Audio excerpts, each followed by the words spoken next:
Muito bem.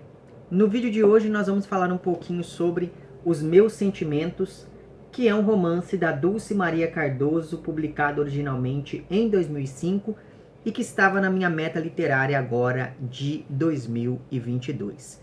Para quem não sabe, Dulce Maria Cardoso é uma autora portuguesa contemporânea e é a responsável por um dos meus romances favoritos da vida, que é aqui O Campo de Sangue, que foi publicado originalmente em 2002.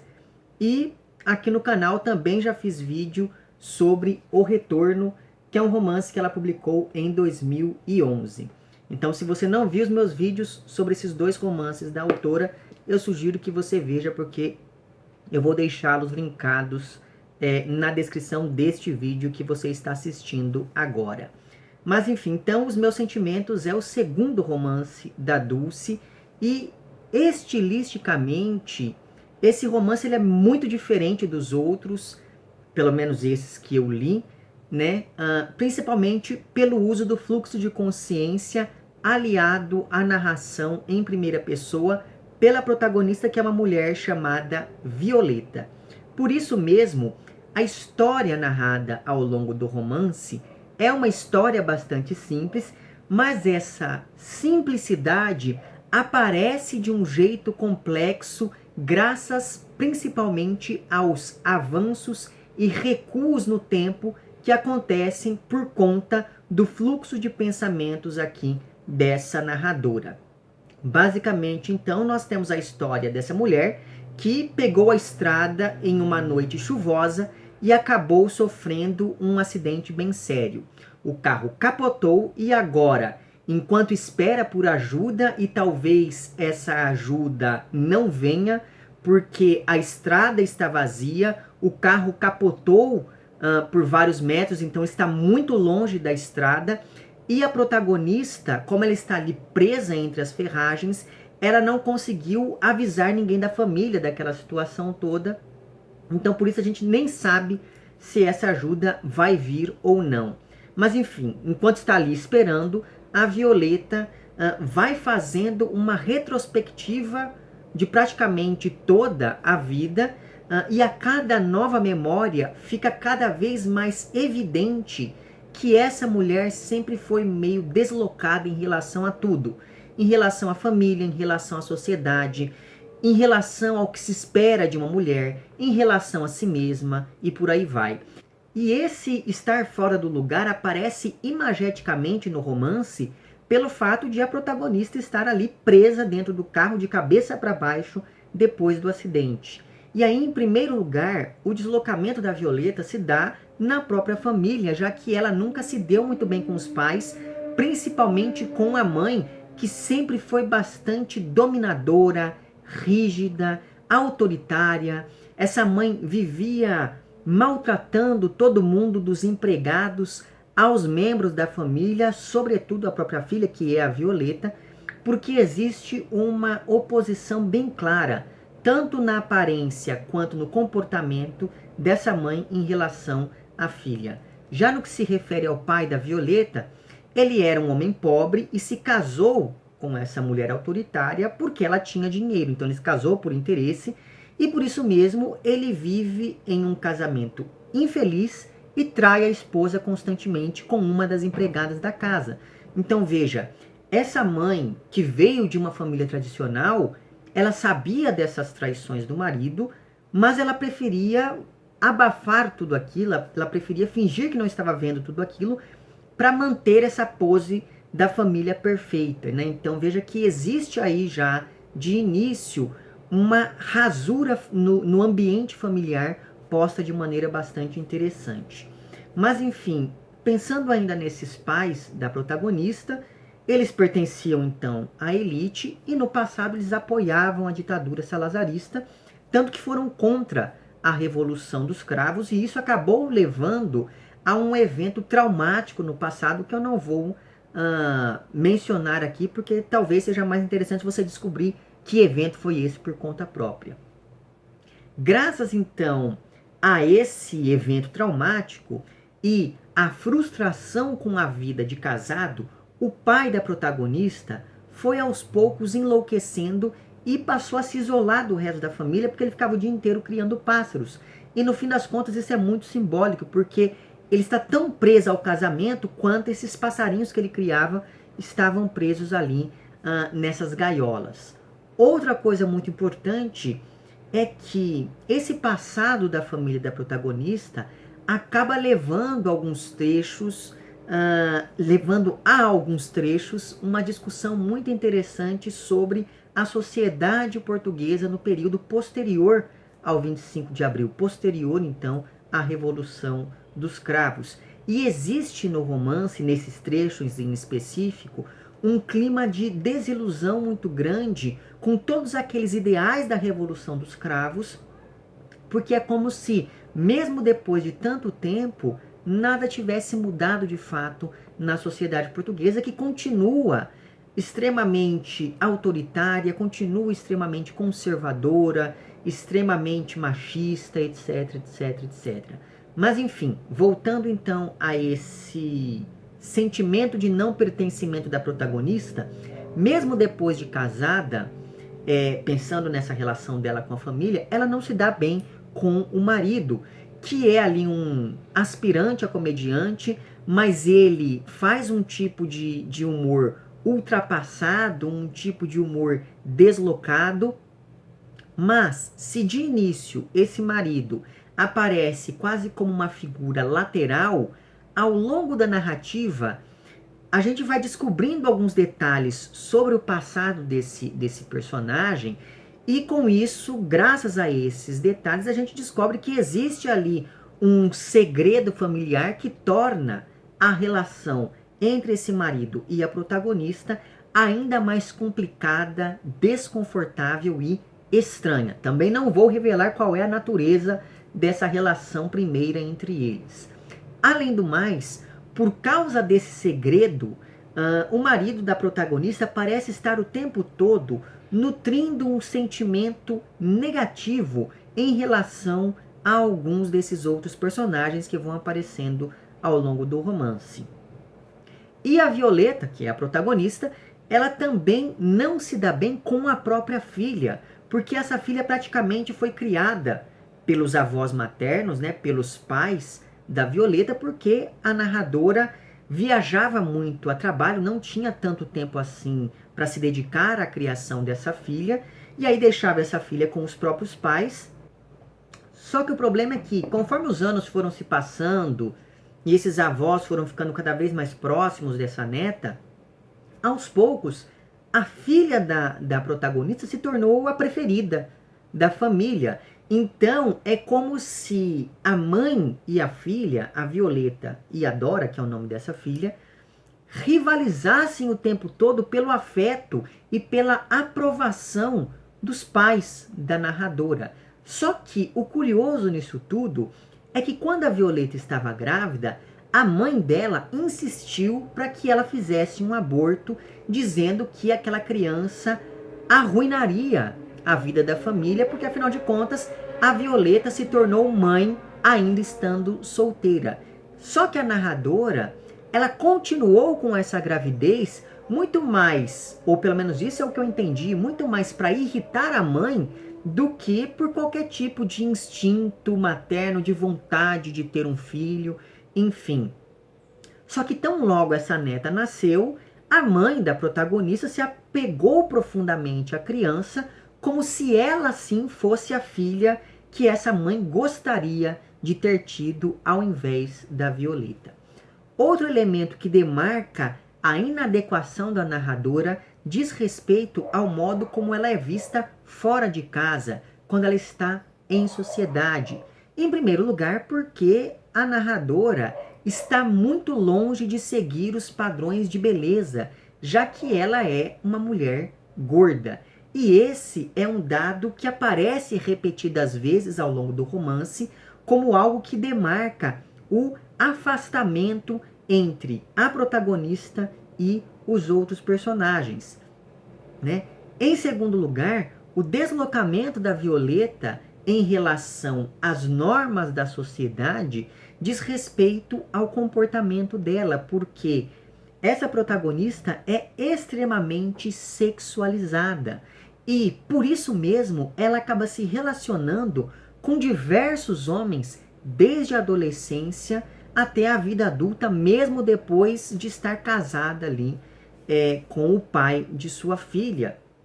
E ela continua tendo então esses encontros com homens estranhos que ela conhece pela rua. Então veja que esse acaba sendo mais um elemento que afasta a Violeta e a mãe, porque a mãe da protagonista sente muita vergonha do comportamento e da aparência da filha. E o modo como esses encontros sexuais entre a Violeta e esses homens acontecem é bem interessante, porque a narradora sabe que se ela propor sexo, os homens não vão aceitar.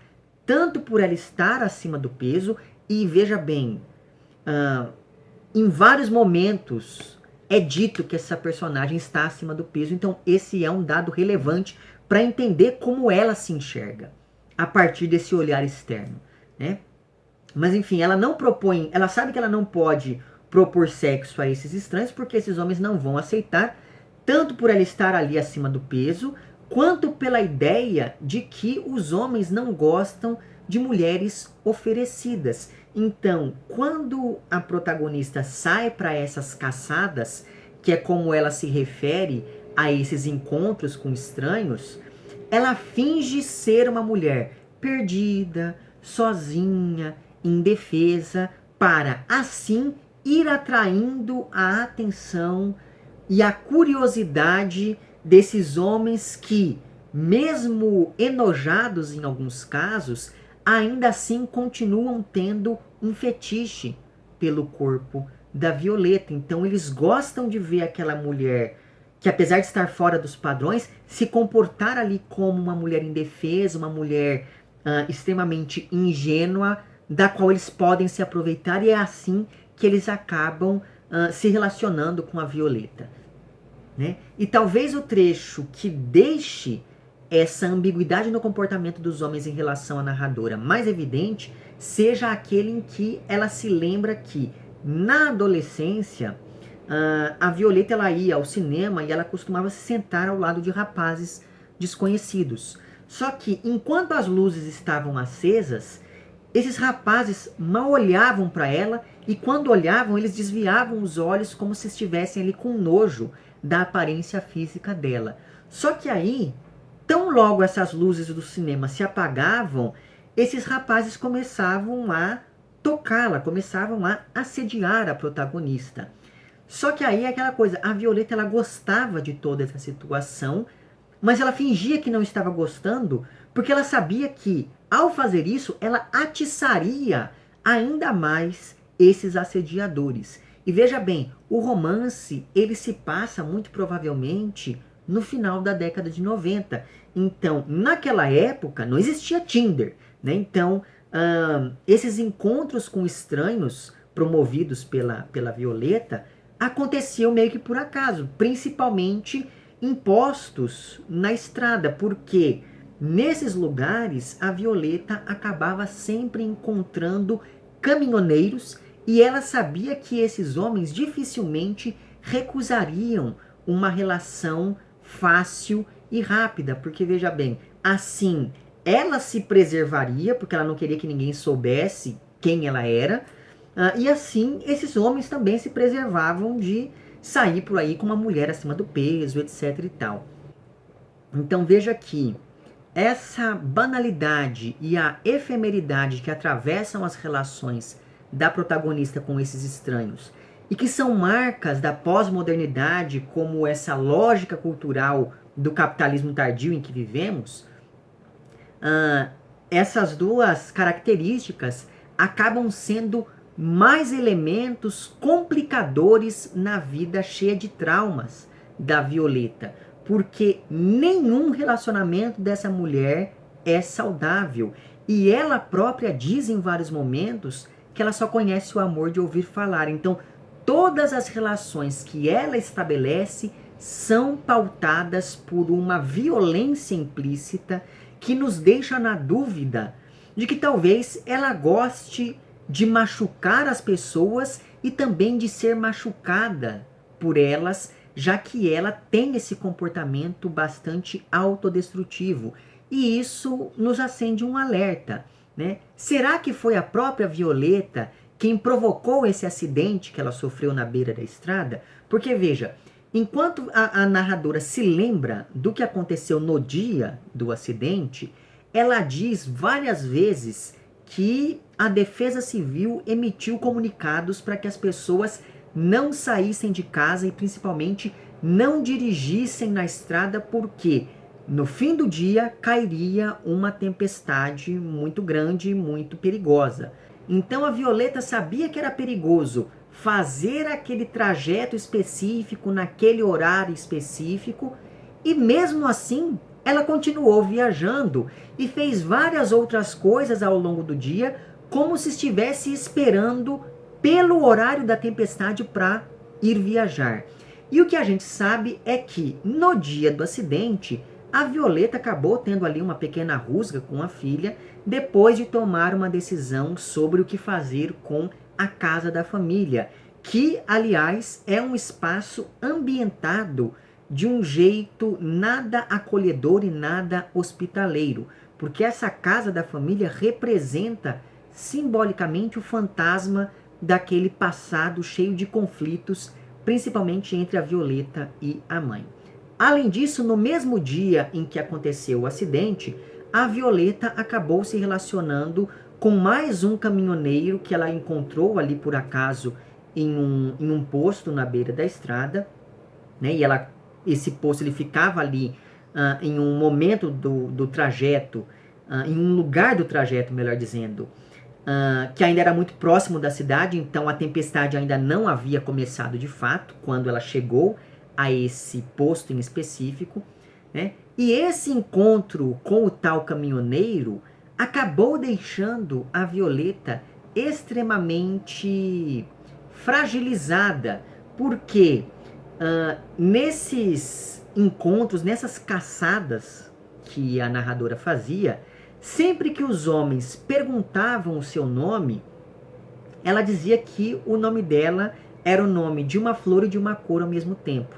E esses homens sempre respondiam rosa ao que ela confirmava, porque assim a narradora se sentia no controle de toda aquela situação sexual que se estabelecia ali. Mas eis que o sujeito com quem ela se relacionou no dia do acidente acertou o nome dela de primeira, então a Violeta se sentiu descoberta por aquele estranho e já se fragilizou por conta disso. E aí você pensa, nossa, mas o que é que a narradora tinha de tão importante para fazer a ponto de pegar a estrada mesmo sabendo que cairia uma tempestade horrível? Acontece que a Violeta, ela trabalha vendendo cera de depilação e por isso ela viaja constantemente, né? Tanto que ela estava na estrada quando aconteceu o acidente, exatamente porque ela estava indo vender cera para algumas clientes. E o fato de a protagonista vender cera para depilação é curioso por dois motivos. Primeiro, porque ela mesma diz que ela estava perdendo clientes porque o que estava na moda na época era fazer depilação a laser. E até por isso mesmo ela não podia se dar ao luxo de atrasar as encomendas das poucas clientes que lhe restavam.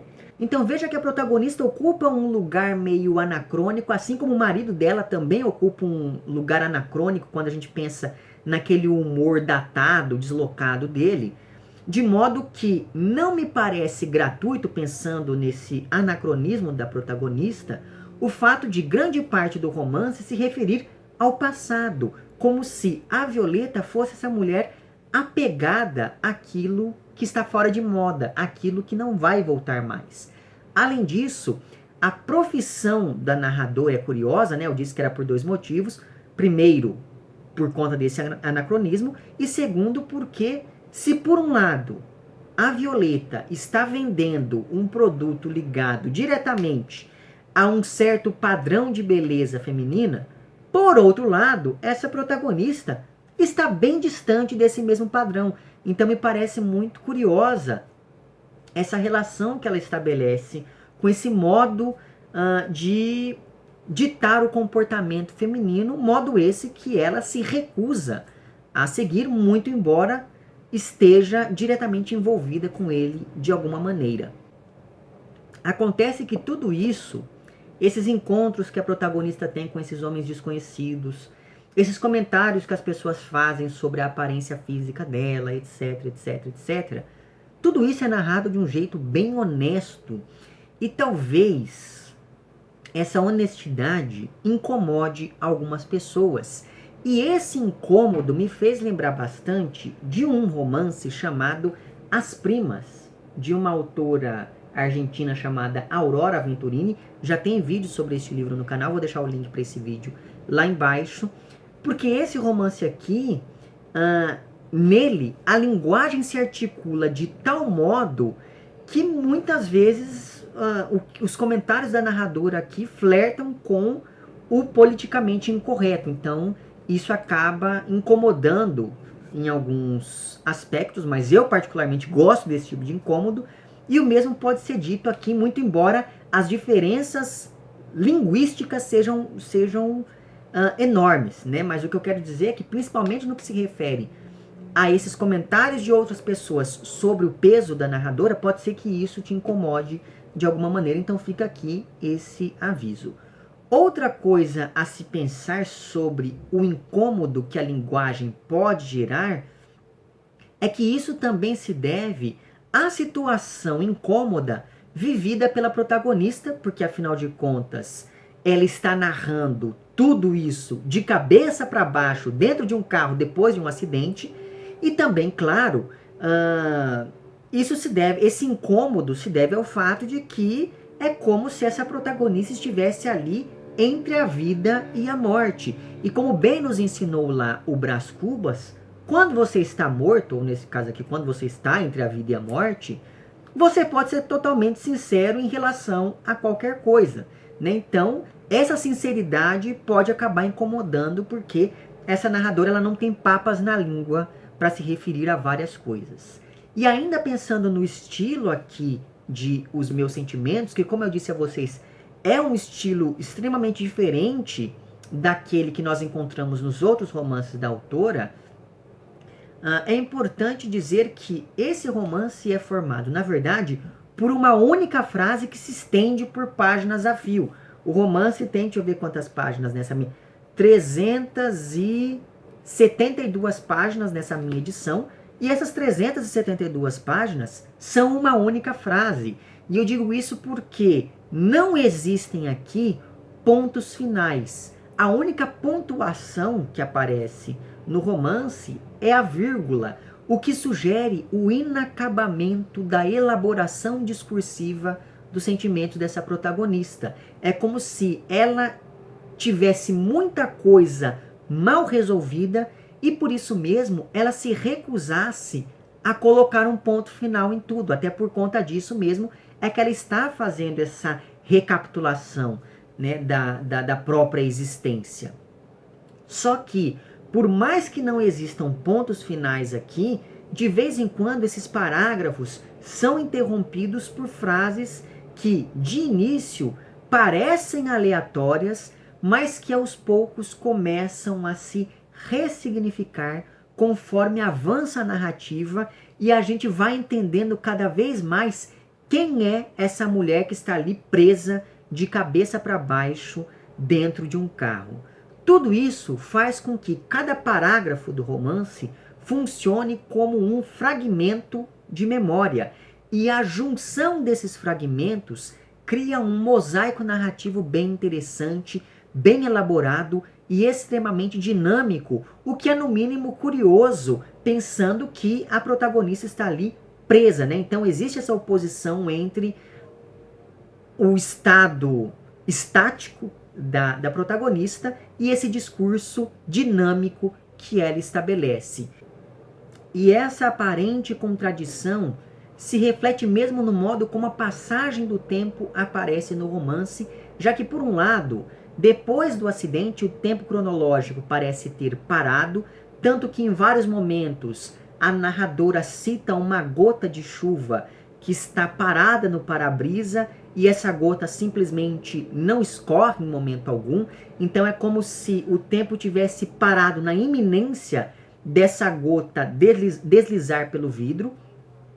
Mas, por outro lado, o tempo psicológico ganha importância na medida em que, mesmo estando ali presa, a Violeta recupera praticamente a vida toda por meio da memória. Quase como se ela estivesse ali vendo a vida passar diante dos olhos, já que ela está em uma situação bem complicada depois do acidente. Como eu disse, ela sequer sabe se alguém vai vir socorrê-la.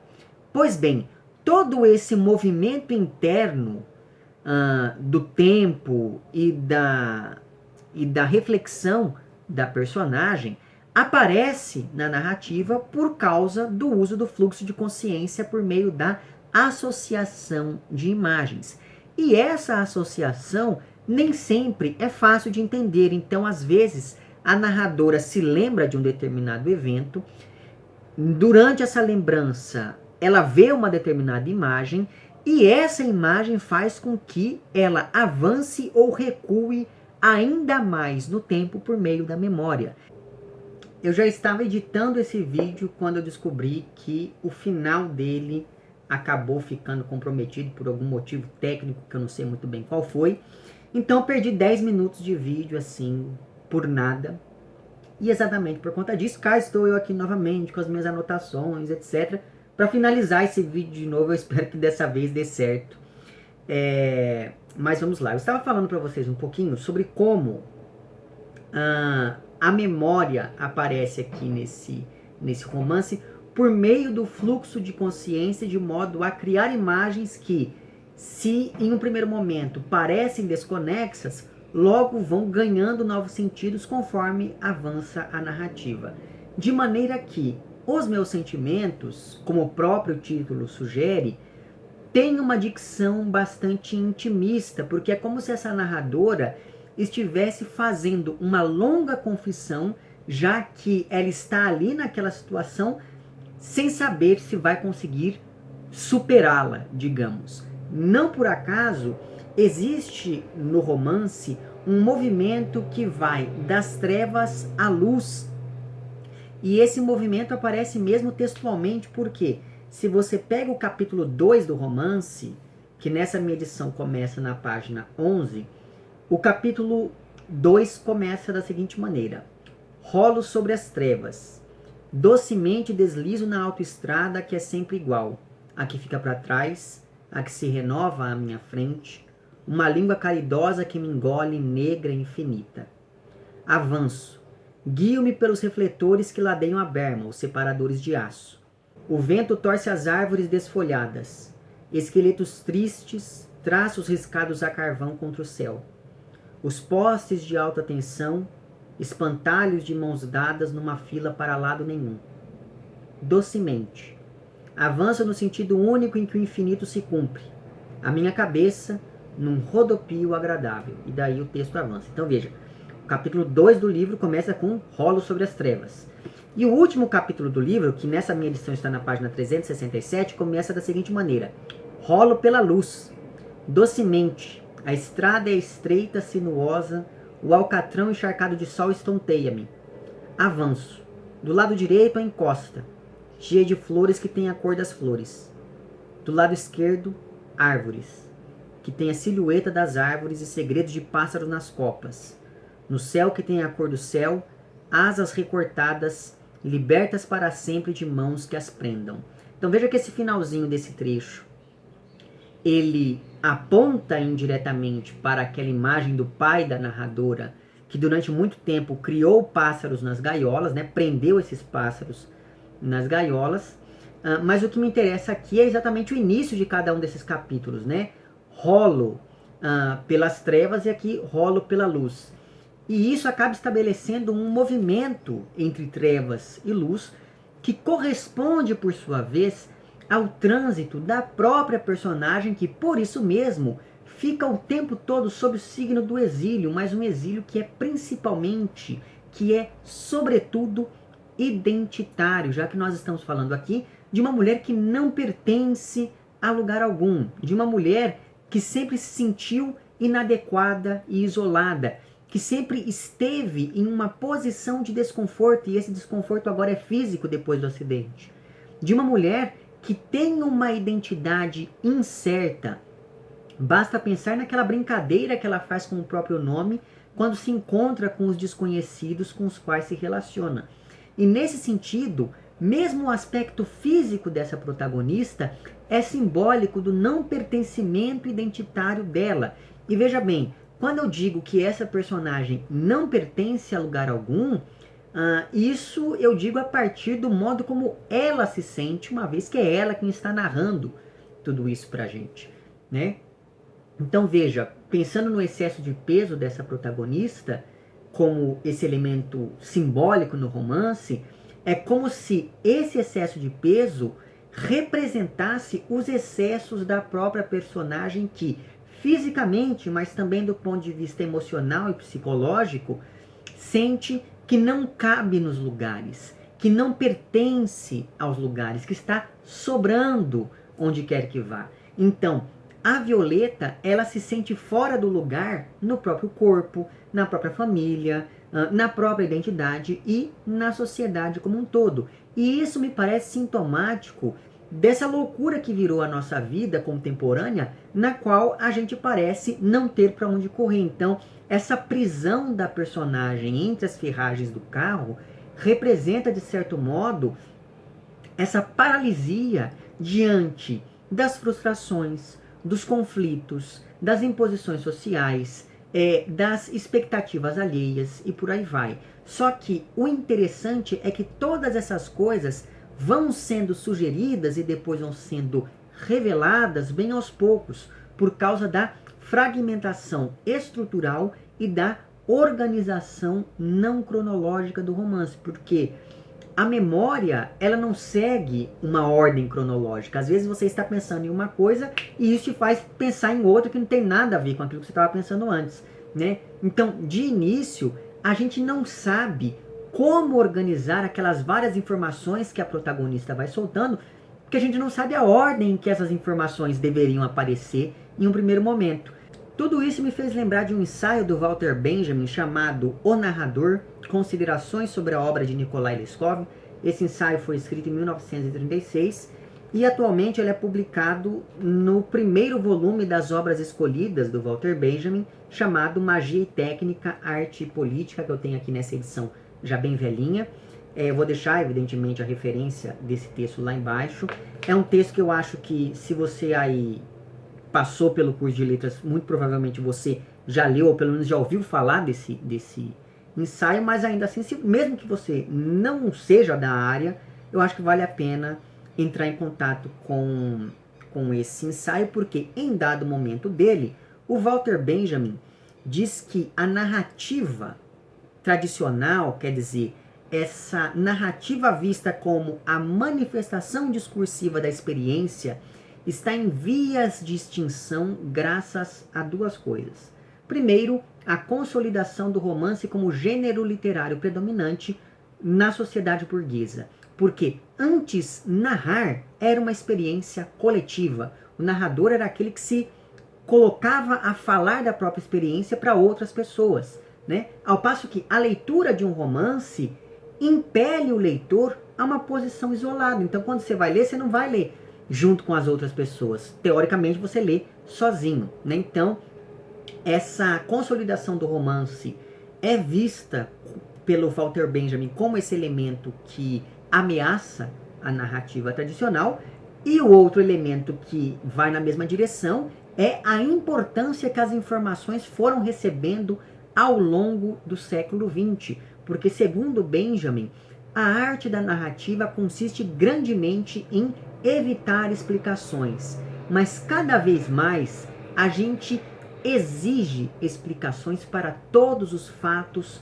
que nos são apresentados, uma vez que nós, segundo a argumentação do autor aqui, perdemos a capacidade de lidar com as coisas que não sejam utilitárias, que não sejam informativas, no caso desses discursos. Só que, como diz a Violeta aqui de Os Meus Sentimentos, A verdade não pertence a ninguém e depende do ponto de vista na contemporaneidade.